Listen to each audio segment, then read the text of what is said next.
नमस्कार दोस्तों, स्वागत है आप सबका यूपीएससी पीसीएस सोनम चैनल पर। आज हम लेकर आए हैं भारत की अर्थव्यवस्था एवं आजादी के पश्चात बिहार की अर्थव्यवस्था के पिछले 20 वर्षों में बीपीएस द्वारा पूछे गए सबसे महत्वपूर्ण one liner previous year question का एक जबरदस्त और क्विक रिवीजन सीरीज। ये वीडियो आपके लिए खासतौर पर तैयार किया गया है लास्ट मिनट रिवीजन के लिए, ताकि आप एग्जाम हॉल में कॉन्फिडेंट रह सके। पिछले वीडियो में हमने ancient, medieval, modern, polity, geography सभी कर लिया है। आज हम इकोनॉमिक्स करेंगे और एक और अगले क्लास में हम साइंस करके इस सीरीज को समाप्त करेंगे। तो चलिए शुरू करते हैं हमारे आज का सेशन। वीडियो पसंद आए तो लाइक करें, शेयर करें, सब्सक्राइब करें। एक बार वीडियो अवश्य देखें, ये आपके एग्जाम के लिए काफी महत्वपूर्ण होंगे। कुल जमा का अनुपात जो एक वाणिज्यिक बैंक को भारतीय रिजर्व बैंक के पास रखना चाहिए, उसे क्या कहा जाता है? नगद आरक्षित अनुपात।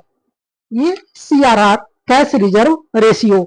अभी कैश रिजर्व रेशियो CRR 4% है और SLR, लिक्विडिटी रेशियो 18% पे है। जीएसटी परिषद का चेयरमैन कौन होता है? केंद्रीय वित्त मंत्री। राजकोषीय नीति का एक उपकरण क्या है? कर। गृह क्रांति किससे संबंधित है? उर्वरक से। भारत के किस क्षेत्र को वैश्वीकरण में सबसे अधिक लाभ हुआ? IT सेवाओं को। प्रथम पंचवर्षीय योजना का केंद्र बिंदु क्या है? कृषि पर ध्यान केंद्रित। और साधन लागत पर NNP किसके बराबर होता है? राष्ट्रीय आय के। कानूनी रूप से निर्धारित अधिकतम आकार जिसके आगे कोई भी किसान कोई भूमि नहीं रख सकता, क्या कहलाता है? भूमि सीमा। NSSO के अनुसार वर्ष 2017-18 से 2022-23 तक महिला श्रम दल भागीदारी दर में कितने प्रतिशत वृद्धि हुई? 23.3% से 37% तक। ये उस समय के करंट अफेयर्स के क्वेश्चन है, हो सकता है इसमें इसके डाटा में कुछ बदलाव आया हो। भारतीय रिजर्व बैंक के अनुसार एक स्मॉल फाइनेंस बैंक की यूनिवर्सल बैंक में परिवर्तित के लिए पात्रता मानदंड क्या है? न्यूनतम शुद्ध संपत्ति 1000 करोड़। आगे बात वर्ष 2023 के क्वेश्चन। वैश्विक GDP का लगभग 85% एवं विश्व की लगभग 2/3 जनसंख्या का प्रतिनिधित्व कौन सा संगठन करता है? G20। Global gender gap report किसके द्वारा जारी की जाती है? विश्व आर्थिक मंच द्वारा, वर्ल्ड इकोनॉमिक फोरम द्वारा। वर्ल्ड इकोनॉमिक फोरम का हेडक्वार्टर स्विट्जरलैंड में है। विश्व की सबसे महंगी मुद्रा कौन है? कुवैती मुद्रा। अब 2022 के सवाल। अतिरिक्त आर्थिक गतिविधियों का उत्पादन, वस्तुओं एवं सेवाओं के निर्यात को बढ़ावा देना और रोजगार निर्माण किस अधिनियम का उद्देश्य रहा है? SEZ अधिनियम 2005 का। भारत सरकार द्वारा अपनाई गई सार्वजनिक वितरण प्रणाली PDS, पब्लिक डिस्ट्रीब्यूशन सिस्टम, न्यूनतम समर्थन मूल्य एवं बफर स्टॉक के रखरखाव को किस नीतिगत उपाय में रखा गया है?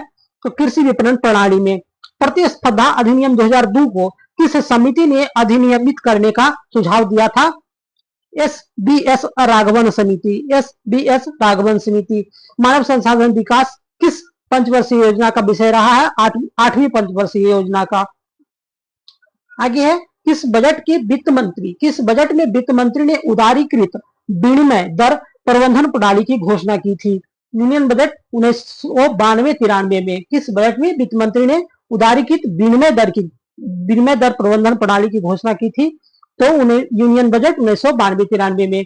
गरीबी रेखा को निर्धारित करने के लिए कौन सा संगठन सर्वेक्षण करता है? NSSO। वर्तमान में अभी NSO हो गया है। बिहार में कृषि आधारित उद्योग किस खास उद्योग का प्रभुत्व है? बिहार में कृषि आधारित उद्योगों में किस खास उद्योग का प्रभुत्व है? अनाज आधारित उद्योग का। अब वर्ष 2021 के सवाल। भारत में अखबारी कागज उद्योग किस स्थान पर अवस्थित है? नेपानगर मध्य प्रदेश में। भारत में प्रथम कोयला खान कहां खोदी गई थी? रानीगंज पश्चिम बंगाल में। 2011 की जनगणना के अनुसार भारत में सबसे अधिक अनुसूचित जनजाति कौन सी है? भील जनजाति। और भंडारी समिति किससे संबंधित है? क्षेत्रीय ग्रामीण बैंक की पुनर्संरचना। किस योजना में एनपीएस को पेंशन फंड, फंड नियामक और विकास प्राधिकरण द्वारा विनियमित किया गया? राष्ट्रीय पेंशन योजना द्वारा। किस योजना से एनपीएस को पेंशन फंड, फंड नियामक और विकास प्राधिकरण द्वारा विनियमित किया गया? राष्ट्रीय पेंशन योजना। और भारत की उत्तरी सीमा पर सीमावर्ती गांवों के विकास के लिए कौन सा कार्यक्रम चलाया जाता है? जीवंत ग्राम कार्यक्रम। आगे, किस योजना के तहत जल भृतों के पुनर्भरण में वृद्धि, वर्षा संचयन संरचनाओं के निर्माण, जल निकायों की मरम्मत और नवीनीकरण किया जा रहा है? प्रधानमंत्री कृषि सिंचाई योजना। प्रधानमंत्री कृषि सिंचाई योजना। बिहार के किस जिले को सिल्क सिटी के नाम से जाना जाता है? भागलपुर को। आर्थिक विकास का सबसे अच्छा सूचकांक किसके द्वारा प्रदान किया जाता है? प्रतिवर्ष प्रति व्यक्ति वास्तविक आय में वृद्धि। आर्थिक विकास का सबसे अच्छा सूचकांक किसके द्वारा प्रदान किया जा सकता है? प्रतिवर्ष प्रति व्यक्ति वास्तविक आय में वृद्धि को। सरकारी आयोग किससे संबंधित है? केंद्र राज्य संबंध से। श्री रंगराजन समिति किससे संबंधित है? गरीबी रेखा की माप की कार्य प्रणाली की समीक्षा करने से। पारेख समिति का संबंध किससे है? इंफ्रास्ट्रक्चर फाइनेंसिंग से। नरसिम्हन समिति का संबंध बैंकिंग क्षेत्र में सुधार से। और भारत में किस वर्ष रेल बजट को आम बजट में मिला दिया गया? वर्ष 2017 में। वर्ष 2017 से रेल बजट और आम बजट को मिला दिया गया है। बिहार में कृषि और ग्रामीण विकास के लिए किस प्रकार के बैंक स्थापित किए गए करने का प्रस्ताव है? कृषि यंत्र बैंक। गरीब कल्याण रोजगार अभियान बिहार के किस जिले से प्रधानमंत्री द्वारा वर्ष 2020 में शुरू किया गया था? खगड़िया जिले में। बिहार में मानव विकास उप मिशन के अंतर्गत कितने विभाग शामिल है? 7 विभाग। आगे वर्ष 2020 का सवाल है, भारत में औद्योगिक क्षेत्र में की उपलब्धि को मापने के लिए कौन सी संस्था औद्योगिक उत्पादन के सूचकांक को जारी करती है? केंद्रीय सांख्यिकी संगठन सीएसओ, सेंट्रल स्टैटिस्टिक्स ऑर्गेनाइजेशन। किस योजना का उद्देश्य किसानों को की डीजल और केरोसिन पर निर्भरता समाप्त करना और पंप सेटों को सौर ऊर्जा से जोड़ना है? पीएम कुसुम योजना। पीएम कुसुम योजना। पीएम कुसुम योजना के द्वारा किसानों को डीजल और केरोसिन की निर्भरता को समाप्त कर और पंप सेटों को सौर ऊर्जा से जोड़ना है। भारत का कौन सा व्यापारिक बैंक विश्व के शीर्ष 100 बैंकों में शामिल है? स्टेट बैंक ऑफ इंडिया, भारतीय स्टेट बैंक। भारतमाला परियोजना किससे संबंधित है? सड़क इंफ्रास्ट्रक्चर से। नेक्स्ट है 2019 का सवाल, दिल्ली मुंबई औद्योगिक आर्थिक गलियारा किस देश के सहयोग से विकसित किया जा रहा है? जापान के सहयोग से। सामुदायिक विकास कार्यक्रम का उद्देश्य क्या है? आर्थिक विकास व सामाजिक सुधार। एकीकृत ग्रामीण विकास कार्यक्रम किस पंचवर्षीय योजना में शुरू किया गया था? एकीकृत ग्रामीण विकास कार्यक्रम किस पंचवर्षीय योजना में शुरू किया गया था? छठी पंचवर्षीय योजना। अंत्योदय कार्यक्रम सर्वप्रथम किस राज्य से शुरू किया गया? राजस्थान से। और ईपीजीसी का पूर्ण रूप क्या है? Export promotion capital goods. Export promotion capital goods. Bharat में न्यूनतम समर्थन मूल्य का निर्धारण कौन करता है? कृषि लागत एवं मूल्य आयोग सीएसीपी। आगे वर्ष 2018 के सवाल, भारत सरकार ने नीति आयोग जो कि एक आर्थिक नीति निर्धारण का चिंतन समूह है, टीएमएन टैंक है, में नीति का पूर्ण रूप क्या है? National institutional for transforming India. National institutional for transforming India. राष्ट्रीय भारत परिवर्तन संस्थान। 12वीं पंचवर्षीय योजना के दौरान कृषि एवं सहायक क्षेत्र के लिए किस औसत शीर्षक विकास दर का लक्ष्य रखा गया था? 12वीं पंचवर्षीय योजना के दौरान कृषि एवं सहायक क्षेत्र के लिए किस औसत शीर्षक विकास दर का लक्ष्य रखा गया था? तो 4%। कौन औद्योगिक विकास के लिए प्रोत्साहकी नहीं है? और डिजिटल इंडिया।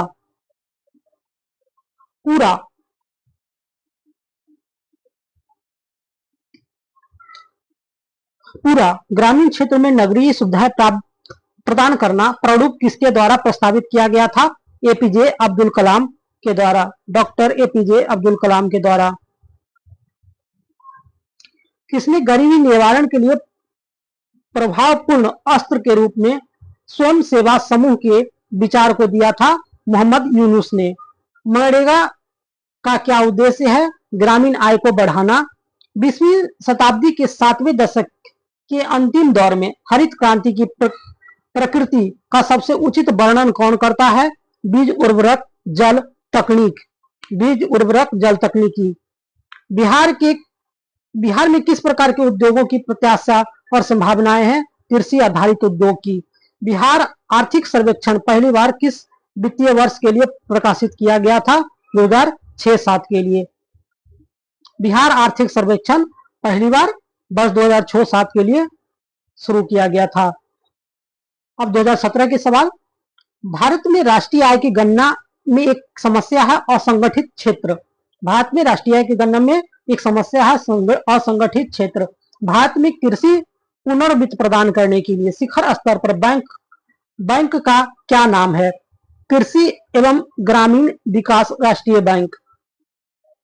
भारत में किस क्षेत्र में प्रत्यक्ष विदेशी निवेश इक्विटी प्रवाह उच्चतम है? सेवा क्षेत्र में। भारत का सीमांत कृषि भूमि जोत का आकार क्या है? 1 हेक्टेयर से कम। किसी वैश्वीकरण में सम्मिलित नहीं किया गया है? सार्वजनिक क्षेत्र के इक्विटी में विनिवेश। सार्वजनिक क्षेत्र की इक्विटी में विनिवेश को वैश्वीकरण में शामिल नहीं किया गया है। भारत में अर्थ शोधन निवारण अधिनियम कब लागू हुआ? वर्ष 2005 में। शब्द संक्षेप TRIMS से क्या बनता है? व्यापार संबंधी निवेश उपाय।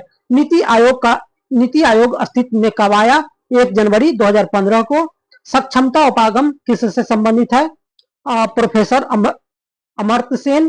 प्रोफेसर अमर्त्य सेन से। भारतीय जनगणना 2011 के अनुसार पुरुषों एवं महिलाओं दोनों में प्रतिशत साक्षरता किस राज्य में न्यूनतम है? बिहार में।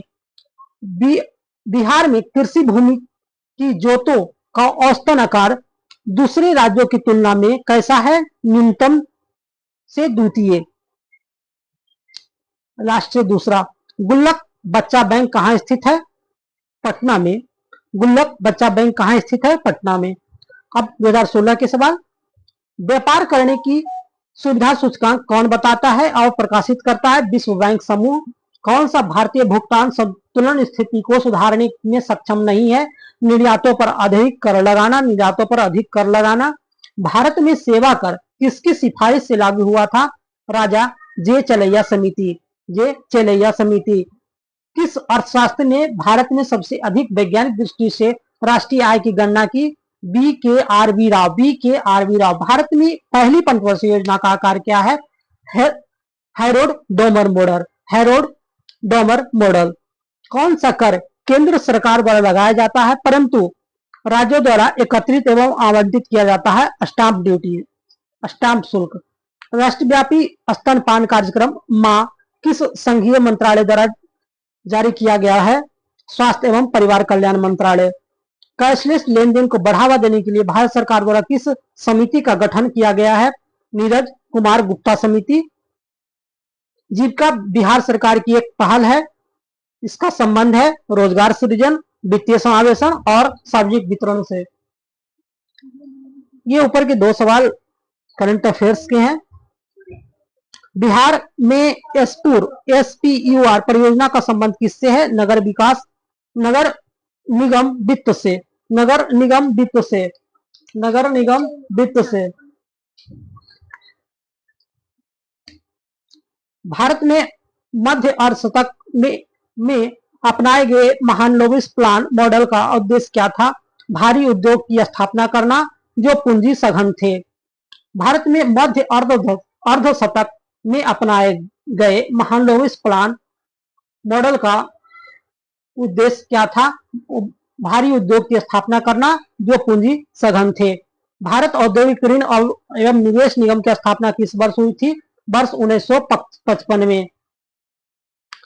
भारतीय औद्योगिक विकास बैंक की स्थापना किस वर्ष हुई? 1964 में।